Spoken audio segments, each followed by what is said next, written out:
Hey, St. Giles, how is everybody doing? Hope you're having a great day and a great week. Just wanted to kind of give you a little bit of a flavor as to what we're going to be talking about this Sunday morning at Church at St. Giles. Of course, we're talking about prayer, the whole of the Pentecost season, the 7 weeks of Pentecost. We're focused on prayer. And I had kind of another one of these moments where, 3 weeks ago, the Lord just sort of spoke to me and spoke to me the words specifically that He said to Peter, pray that you don't enter into temptation. And that was like the word of the Lord for us that week. And then a couple of weeks ago, it was Jesus' statement, my house should be called a house of prayer. So we talked about that. And heading into this Sunday, the Lord just spoke to me out of, again, Luke's Gospel, chapter 22. Again, the last night of Jesus' life after the Last Supper, when He said to Simon Peter, Simon, I have prayed for you. And the thing that captures me about that statement, which we're going to talk about on Sunday, which is, first of all, how cool is it that Jesus knows us by name and prays for us by name?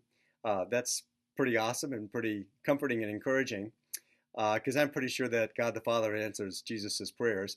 And then secondly, that whole idea of praying by name, that Jesus prayed for Peter by name, and we have this incredible privilege and opportunity to pray for each other by name. You see, it isn't just about sort of praying these big, massive, global prayers, which is good, like for revival and spiritual awakening and the nations and all that.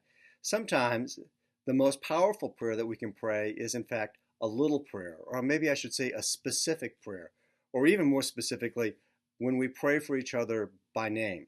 So that's what we're going to be talking about and working on this Sunday morning. I'm really excited about it. I think that God's going to continue to move into our midst and speak to us. And then, we got a lot of prayer stuff going on. Got to check my little list here because there's so many things. Remember the Bible study groups, which meet on Wednesday night. Those are becoming prayer groups, and we can get you in one. Sunday morning at 8:30 in the session room, which is the meeting room just by the church offices. There's a prayer meeting. You're invited to Sunday afternoon at 5:30 in the sanctuary. We have a prayer meeting. Monday night at Percy's house, there's a men's prayer meeting.